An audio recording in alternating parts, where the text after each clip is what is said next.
Bwana Yesu asifiwe. Ninakukaribisha katika wasaa huu wa kujifunza neno la Mungu. Karibu sana, na ninakusii kama umefungua channel hii kwa sasa hivi usiondoke. Sikiliza mpaka mwisho, kwa sababu kuna kitu kwa ajili yako. Kuna neno la kinabii kwa ajili yako. Kuna uponyaji kwa ajili yako. Kuna kufunguliwa kwako. Kwa hiyo usiondoke katika channel hii. Na unajua mtu ambaye anadharau atasema huyu atasema nini? Huyu ataniambia nini? Watu wengine nao sasa hivi. Lakini Mungu anatumia mtu yoyote, na amekuita wewe kwenye hii channel kwa ajili ya kuzungumza na wewe. Kwa hiyo usiondoke. Bwana Yesu asifiwe sana. Lakini pia ukasubscribe kama hujasubscribe. Like video kama huja like, lakini share na mtu mwingine ukamweleza kwa habari hizi habari njema. Bwana Yesu asifiwe sana. Lakini pia ninakukaribisha katika utoe sadaka yako. Namba za sadaka ni hizo hapo chini. Kuna hiyo ya Yas ambayo ni 0715410722 pamoja na hiyo ya Vodacom 0753410722. Karibu sana upate kumtolea Mungu, kwa sababu katika kutoa ndipo Mungu anaonekana kwa ajili yako, na ndipo tunakamilisha ibada katika utoaji. Kwa hiyo nakusi utoe kwa ajili ya utumishi huu, kwa ajili ya kazi hii ambayo inafanyika, inaletwa kwako kwa ajili ya uponyaji wako, inaletwa kwako kwa ajili ya kukufungua.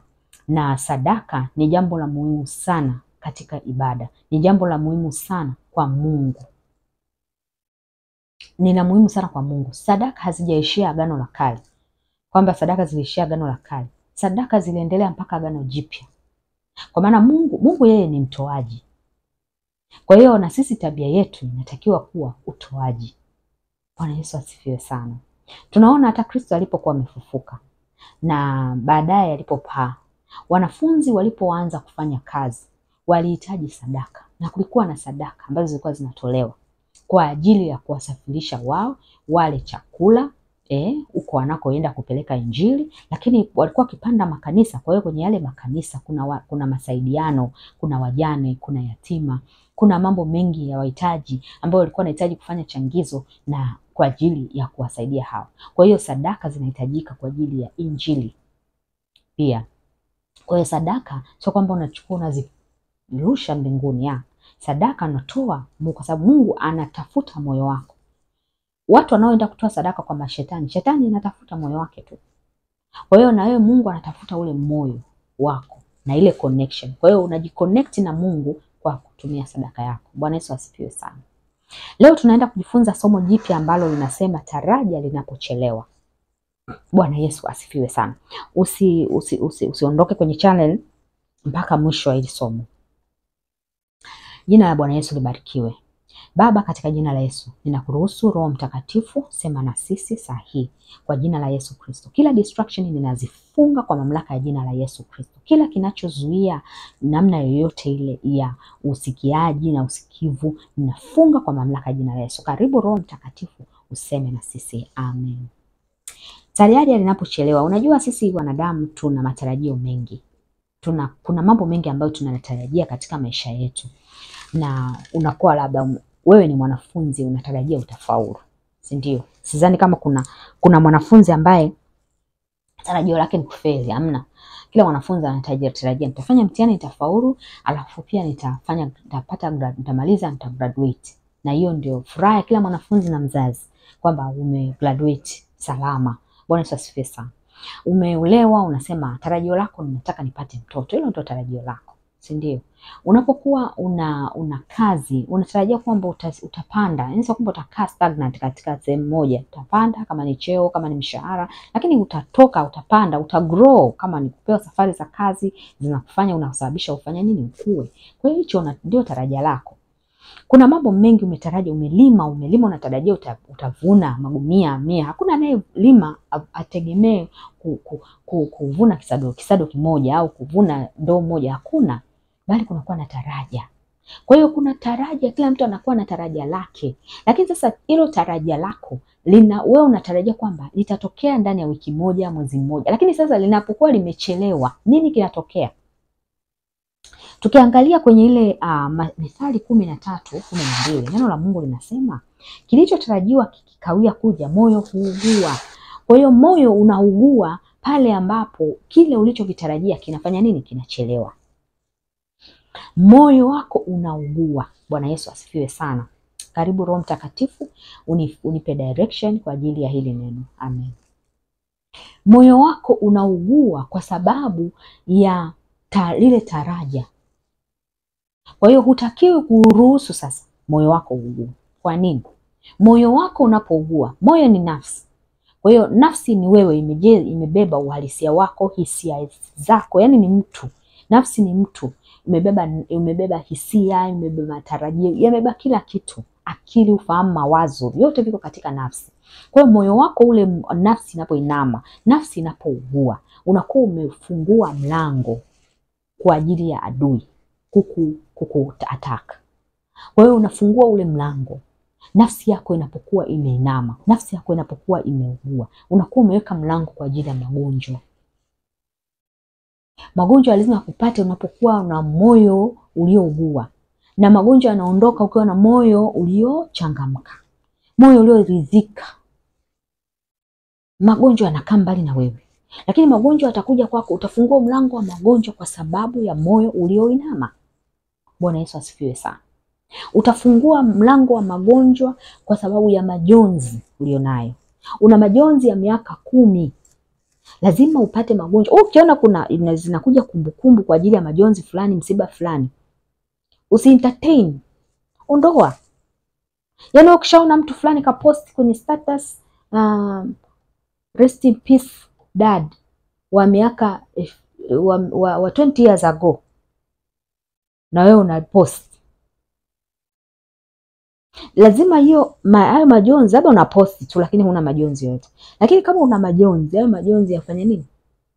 Usia embrace. Usi-embrace kusikiliza vitu ambavyo vinakusympathize kwa habari ya ile kazi uliyoachishwa. Eti unajiunga group la watu ambao wameachishwa kazi. Kuna namna ambayo sasa magonjwa yatakuandama wewe. Lazima utoke huko. Bwana Yesu asifiwe sana. Utaingia katika umaskini kwa sababu ya kukata tamaa. Umekata tamaa, utaona kabisa kwamba sasa nimeachishwa, nimeachwa na mchumba wangu, basi hata biashara huwezi kufanya. Umelala. Kazi huwezi kufanya kwa sababu umeachwa. Inuka. Chukua godoro lako. Nenda, anza kutembea. Wanaume hawajaisha. Haleluya. Watu wanaolewa hata wakiwa na miaka 80. Kwani lazima ukiolewa uwe na mtoto? Wanaolewa hata na miaka 80. Unaweza kuolewa na mwanaume na watoto wake kwa kwako. Kwa hiyo usiwe na kitu kile cha nafsi yako kuinama.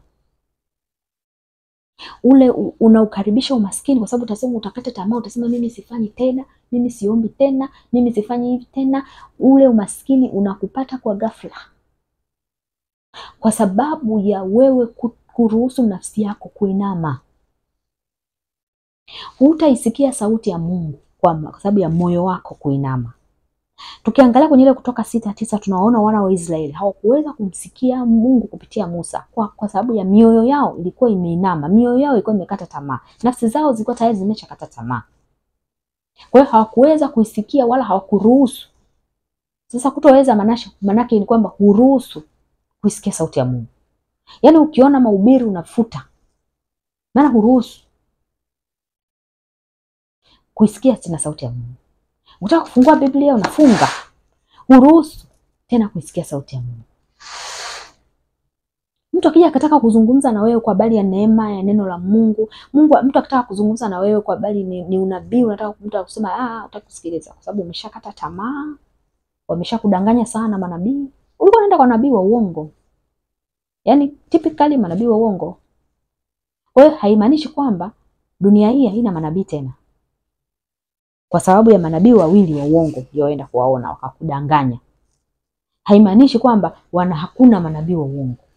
Kwa sababu ya watumishi wawili watatu uliosema ulienda kuonana nao ambao ni hawakuwa watumishi wa kweli. Haimaanishi kwamba Mungu bado haiti watu. Bado anaita watumishi wake wapo. Bwana Yesu asifiwe sana. Kwa hiyo usikate tamaa na huo umaskini ukakujia. Usikate tamaa ukashikuta huwezi kuisikia tena sauti ya Mungu, ukaacha kusikiliza tena. Inuka, anza upya. Bwana Yesu asifiwe sana. Pia utafungua mlango wa mawazo mabaya. Lazima utaanza kufikiria kuwawazia watu mabaya. Mtu amekukosea, lazima utaanza kumfikiria vibaya. Kumbe na yeye alikuwa na sababu zake za kutokufanya kile ambacho hakukifanya. Sisi ni binadamu. Mwingine anafikiri kwamba mtumishi wa Mungu yeye kazi yake ni kudili tu na matatizo ya watu, yeye hana. Yaani yeye ndio anazukuta na matatizo makubwa na mengi.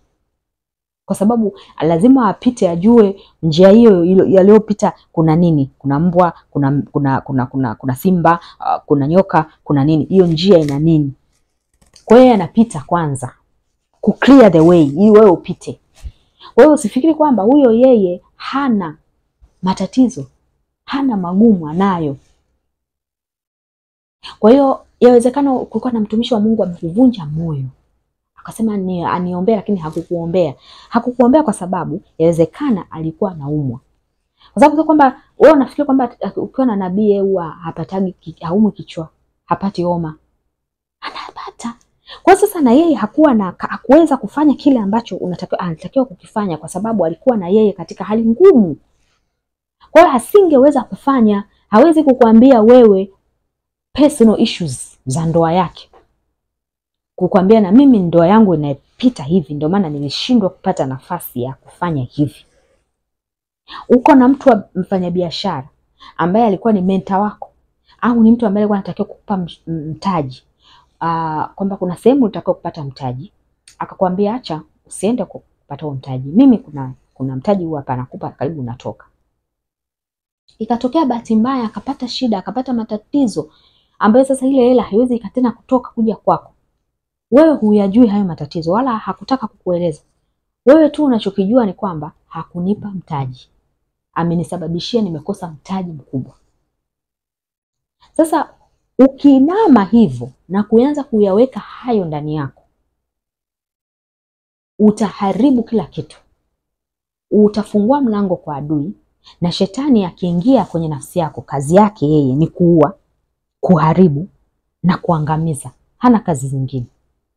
Kwa hiyo ataua kilicho cha kwako, ataharibu kilicho cha kwako, ataiba kilicho cha kwako. Na akishaiba atakuwekea sababu na mawazo mabaya kwa sababu ya yule ambaye atakulipa ule mtaji ndo amesababisha. Kwa hiyo amekuwekea yale mawazo. Kwa sababu ya wazazi, kwa sababu ya huyu mama, kwa sababu ya hawa wazazi, kwa sababu ya baba, kwa sababu ya nani, ndio maana mimi sijaweza kufikia kusoma. Sijafikia kwenda degree, sijafikia kwenda masters. Yaani hayo mawazo utawekewa. Lakini unatakiwa kusonga mbele. Okay, mzazi haja kupeleka degree. Je, hakuna namna ya wewe kuingia degree? Hakuna namna ya wewe kutafuta funds kwa ajili ya degree? Scholarship zipo. Umefanya jitihada gani kutafuta scholarship? Umefanya jitihada gani? Yaani unaweza ukapata jitihada scholarship hata kwa wafanyabiashara wakubwa hapa Tanzania. Ukapata scholarship. Kuna wafanyabiashara wakubwa Tanzania anaweza kukusaidia milioni moja kwa mwaka kulipia ada, anaweza. Akiangalia milioni 4 kwa mwaka, yeye milioni 4 anaitumia kwa mwezi mmoja. Umefanya jitihada za kuandika barua kwenda kupeleka kwa ajili ya kupata scholarship kwa hao watu, au hata kama sio kwa hao watu, scholarship zinaweza kupatikana kwa namna nyingi tu. Kwenda kwenye mitandao kuangalia kwenye scholarship, kuangalia kampuni ambazo zinawasaidia watu kupata scholarship. Umefanya hizo jitihada au wewe kazi yako kulaumu? Bwana Yesu asifiwe sana. Yatupasa tujue kwamba tunatakiwa kulinda mioyo yetu kuliko vyote tulivyo. Hiyo iko katika Mithali 4:23. Linda sana moyo wako, maana ndipo zitokapo chemchemi za uzima. Linda sana moyo wako usiingize kitu. Moyo wako ni nafsi yako. Kwa hiyo kuwa makini sana, kuwa mwangalifu sana kwenye mawazo yako, kwenye nia yako, kwenye hisia zako, maana hizo ndio zinabeba nafsi. Unawaza nini? Kuna neno la Mungu linasema unawaza nini juu ya Bwana? Yeye atakomesha mateso yako. Lakini unawawazia nini watu? Una hisia gani juu ya watu? Una mawazo gani juu yao? unatakiwa kulinda sana nafsi yako. Mfano unapokuwa una mtoto mdogo wa miaka 3, afu na tray la mayai. Utaenda kumkabidhi tray la mayai mtoto wa miaka 3? Au utaenda kumkabidhi laptop mtoto wa miaka 3? Badala yake atamimina maji kwenye laptop. Maana haelewi jinsi ya kuitumia. Atamimina maji. Kwa hiyo ndio maana unatakiwa kuguard your heart, kulinda moyo wako. Yaani badala ya kukaa unalisha nini kwenye hiyo nafsi? Unalisha nini kwenye huo mwili wako, hiyo nafsi yako, huo moyo wako unailisha nini? Yaani mwingine unakuta kavunjwa moyo, kwa hiyo anatafuta magrupu yale ambayo yanasaidia watu waliovunjika. Sio anasaidia, yani ni kama vile yanawadidimiza zaidi waendelee kuvunjika moyo.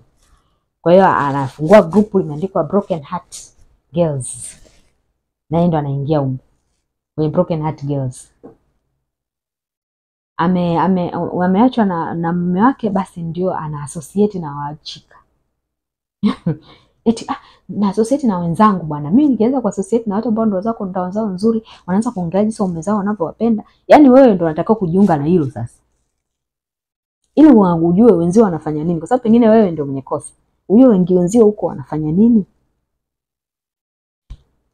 Umeachishwa kazi, unataka ujiunge sasa kwenye grupu ambalo sasa lenyewe ndio la fursa za kupata kazi. Sio tena kujiunga kwenye grupu tena la waachishwa. Mimi ninakumbuka kuna kipindi ambacho niliachishwa kazi sehemu. Nikapewa barua. Mungu akawa ashazungumza na mimi. Akawa ashaniambia kwa habari ya kwamba nitaachishwa kazi. Na nilikuwa nishajua. Na Mungu tayari alikuwa ameshaniandaa kwa maombi na mifungo. Kwa hiyo ile incident ilivyotokea, shetani alikuwa ana nia ya kuniumiza sana. Kwa sababu jinsi ilivyotokea ni kwamba uko kazini na anakuja mtu ambaye unafahamiana naye, alafu anachukua nafasi yako ya kazi wewe bado ukiwa kazini na unajua. Alafu unapata barua ya kwamba wewe hatuwezi na kuendelea kazi na wewe. Maombi yale yalinisaidia moyo wangu kutoinama. Na hapo nikaona grupu la fursa, nikajiunga na ile grupu la fursa. Mimi napenda sana kusafiri. Napenda sana kutoka nje ya mkoa, nje ya nchi. Kwa nikapata fursa. Nilipopata fursa tu ya kwenda nje ya nchi, nika apply kwenye ile fursa kwenda nje ya nchi. Nilipo apply kwenye fursa nje ya nchi. Leo na mkataba wangu unaisha kwamba sasa nimemaliza, baada ya wiki moja hivi au wiki 2 nikapata fursa ya kwenda nje ya nchi. Nikaenda nje ya nchi kwa wiki moja, nikabadilisha mazingira, nikabadilisha watu, tukaongea na watu, nikapata tumaini jipya. Sababu nimekutana na watu wapya katika field mpya ambao wanazungumza vitu vipya, na yani unapata na tumaini jipya. Kwa hiyo yani ile hali yote yani haikuwa, it was nothing to me. Afu nilijua kabisa kwamba this has to happen. I have to serve God. This has to happen. Kwa hiyo ikawa imenipa nani. Kwa hiyo ni kuna namna fulani siku embrace kuachishwa kazi, bali nilianza kutafuta fursa. Kwa hiyo utakiwa kuembrace kile unachokipitia.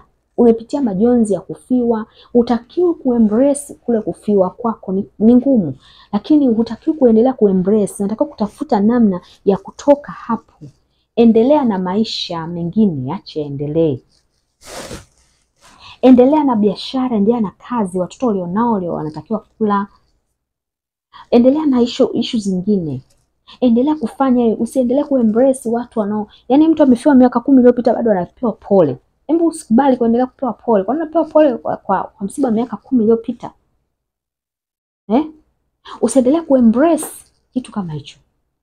Speak positive. Anza kuonekana kwamba na wale wanaokupa pole wataacha. Kwa sababu sasa wanaona you have a new life now. Why should they kukupa pole?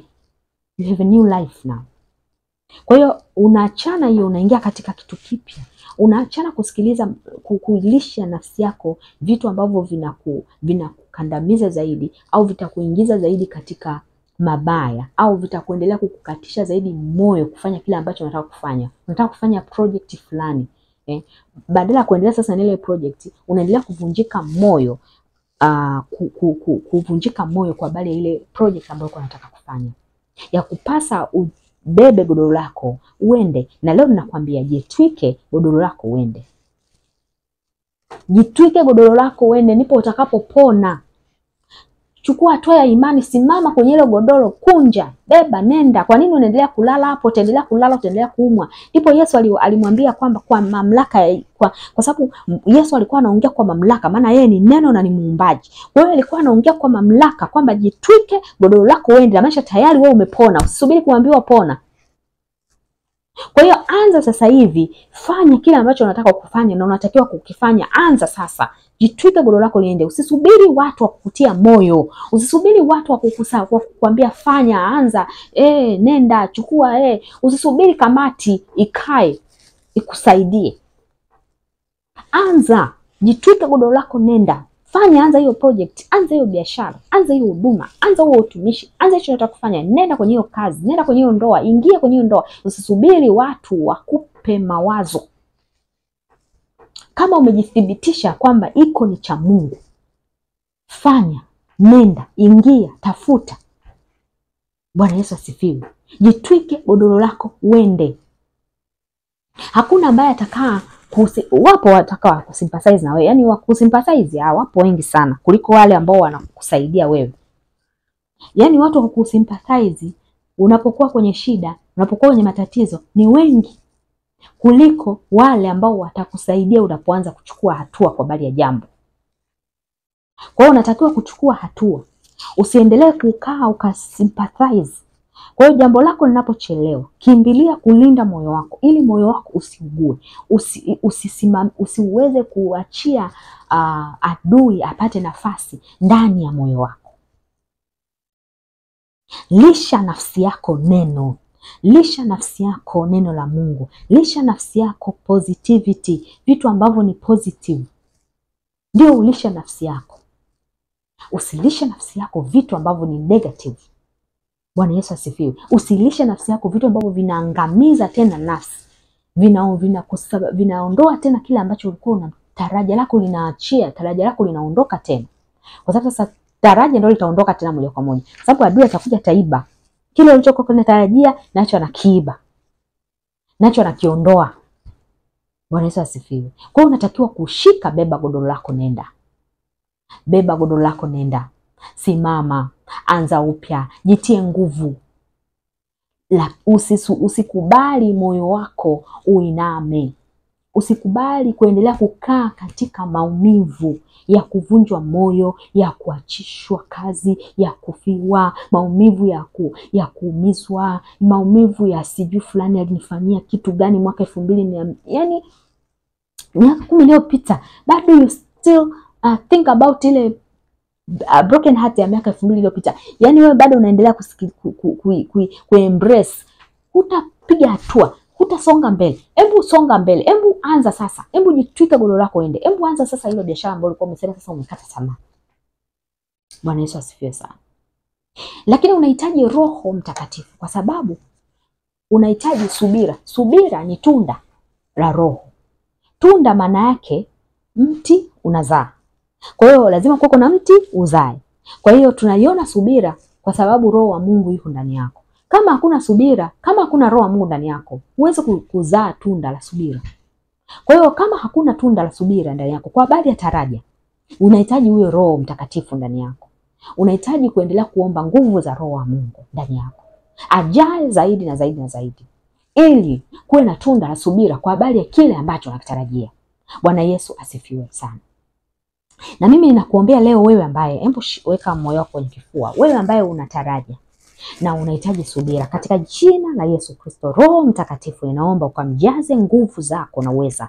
Ukamjaze nguvu zako. Roho wa Mungu ninakuomba, ingia ndani yake. Fanya mabadiliko. Mpe subira katika jina la Yesu Kristo.